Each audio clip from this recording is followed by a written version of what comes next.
This is story about the Jewish Vigilantes of Nakam who tried to poison 6 million Germans.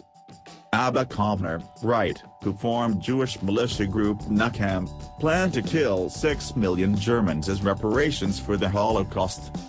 It's no surprise that Nazis have been the target of many true revenge stories. After the end of the Second World War, a man named Abba Kovner started a group of Jewish vigilantes under the name Nakam. Their mission: kill as many Germans as possible. Kovner believed in an Old Testament style of justice. Since the Nazis had wiped out 6 million Jews in the Holocaust, the lives of 6 million Germans should also be taken as fair reparations. An eye for an eye, as it were. Abba Kovner quickly recruited his fellow Jewish men to form the Nakam militia, a name likely drawn from the Hebrew word Nakam, which translates to avengers. Heaven forbid if after the war we had just gone back to the routine without thinking about paying those bastards back, said Nakam member Yehuda Maimon of the group's objective. It would have been awful not to respond to those animals.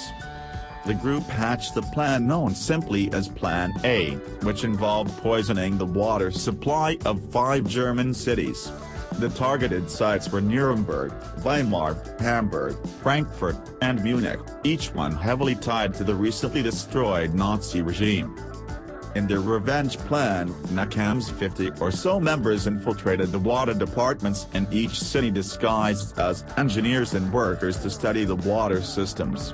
The next part was to travel to Palestine and obtain moral permission and poison for the mass murder from one of Kovner's friends, Chaim Weizmann, the future president of Israel, who also happened to be a chemist. Here is image of a U.S. lieutenant, left, and a German detective inspect the Konsumentenschaftsbäckerei, consumer cooperative bakery, in Nuremberg after the Nakam poisoning attempt. The story goes that Weizmann was on board with the Nakam's smaller revenge plan to poison Nazi prisoners, but he had no idea that they were targeting the water supply of millions of Germans. When the true nature of Plan A was revealed, Jewish leaders in Palestine contacted the British to stop Kovner during his travel back to Europe. Having some misgivings himself about Plan A and sensing his imminent arrest, Kovner sent a letter instructing the Nakam to carry out Plan B instead and had the poison he carried with him dumped overboard just before British authorities moved to seize him as he reached Europe. The new target was Stalag 13, an Allied POW camp in Nuremberg. There, the Nakam Avengers intended to kill 12,000 former SS officers being held prisoner. Under the leadership of Joseph Harmatz, on April 13, 1946, the group spread a mixture of glue and arsenic into 3,000 loaves of bread meant for the Nazi prisoners. By the end of the day, more than 2,000 Nazi prisoners were hospitalized.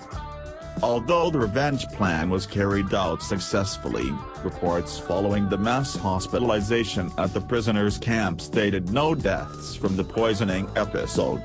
Whether intentional or not, it's possible the Nakams had spread the poison too thin, thus reducing its potency. Ultimately, neither Kovner nor any other Nakam member was charged with any crimes in connection with these plots. German prosecutors investigated the matter decades later but didn't file charges due to the extraordinary circumstances of the case.